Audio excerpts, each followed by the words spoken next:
India-UK set to begin the next round of negotiations on the trade deal soon. Both countries have set an internal deadline to control negotiations by March 2023. But there are definitely some hurdles as far as these trade deals go. And UK has made it very clear that they will not compromise on their needs, on their core interests, just because they have to meet any particular deadline. Let me go across to Prabhash Ranjan, an expert on bilateral treaties, also a professor of law at Jindal Global Law School. Professor Ranjan, thank you very much for joining us. Let me begin with issues on tariff rates on key products like automobiles. This is a very core issue for the Indian industry. How do you think negotiations will play out on this front? Yeah, thank you, Parikshit, for having me on the show. Tariff rates is indeed a very, very important issue, and especially for automobiles, because UK is quite keen to push for a tariff reduction in the automobile sector. Now, one of the challenges that we face is that because of the Make in India campaign, the tariff rates in India across the board have been increasing in the last 3 to 4 years.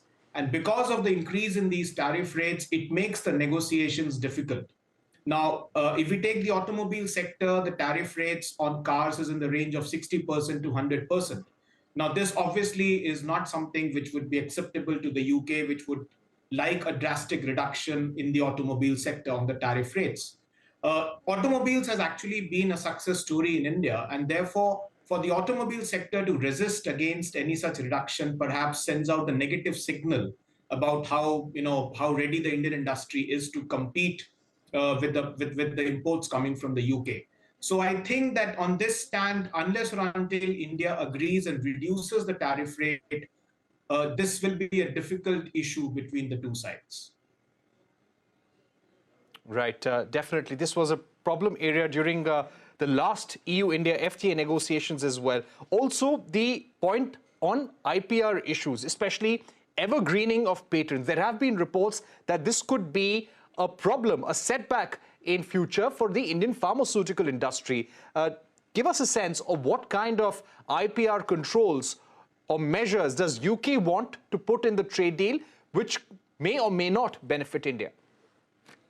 Oh, yeah, absolutely. The IP issue is also a very important one. I mean, recently, as you would know, there was a leaked text of the IP chapter, which actually created a lot of ripples. In the leaked IP chapter, the proposition was that UK is pushing for evergreening of patents, which basically means to extend the patent protection beyond the normal 20 years. Plus, they also want India to change their laws and give up on the pre-grant opposition of patents. It has been clarified subsequently that this is merely a negotiating text, and India is going to resist to these changes. But it's a well-known fact that the developed world has always put pressure on countries like India to adopt a higher IP standard.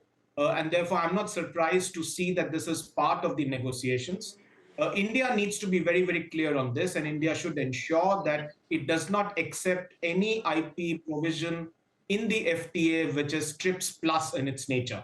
So the Indian patent laws are compatible with India's WTO obligations, and India should insist on maintaining that even within the FTA. Otherwise, the access to medicines and the pharmaceutical industry in India, especially the generic sector, is definitely going to take a hit. All right, linking trade with labor and environment issues, how difficult will this aspect of the negotiation be? This is going to be a very difficult aspect, Parikshit, because UK hasn't signed any FTA which doesn't have a linkage with labor and environment. India's traditional position has always been that labor and environment should be outside the ambit of a trade agreement. Now, what we hear is that there might be a compromise reached in the sense that India might accept these provisions as a best endeavor clause or a best endeavor chapter, which means India will not accept these as binding commitments. Now, whether UK will accept something like that or not is something to be seen, because as I said, so far, UK wants the other side to have binding commitments on issues like labor and environment, which India is clearly against. Right. When it comes to mobility, Yes, India has been wanting greater mobility of professionals, greater mobility of students to the UK, higher number of visas. Will this happen automatically due to negotiations at the highest political level? Because there is a pushback and there is a demand for limits to the migration from India as well. Yeah, I think one of the most important offensive interests that India has in all the FTA negotiations, not just with the UK but also with the EU, is trade and services, because that is a major area in which India has a comparative advantage. Now, India needs to push for liberalizing the UK labor market so that more and more professionals from India can go and work in the UK. Unless or until there is a favorable outcome on trade and services, it will be very difficult for India to kind of derive the benefits that one expects from the India-UK FTA. There is going to be resistance in the UK for this, but we do hope that there will be some give and take and some compromise would be reached on this issue. All right, Mr. Ranjan, we've completely run out of time, but one quick question. Investment protection. The UK ambassador had also said that they won't want investment protection for UK companies investing in India. Will the Indian side be able to accept this? Well, in my view, India should accept it. This is a reasonable demand that the UK has been making. Investment is very much a part of the FTA. You can't have a comprehensive economic trade agreement or a economic agreement without investment chapter being a part of it. But on this, India's stand is not very clear. If we look at India's FTAs with Mauritius, UAE, Australia, they do not contain any investment protection features. And India hasn't come out very clearly what its stand on this issue is.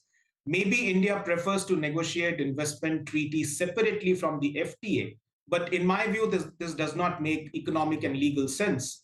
And therefore, UK insisting on this is quite reasonable. In fact, it's good for India as well, because you have a lot of Indian investment in the UK, and that investment also requires protection under international law. So investment chapter would be a win-win situation, All right. In my view, for both the sides. All right. Thank you very much, Mr. Ranjan, for joining us here on Global Eye, giving your view on the key issues that would crop up in the negotiations. And as the UK ambassador told us, the core part of negotiations on goods, services and investment protection will begin now. With that, it's a wrap. Thank you for watching. Goodbye.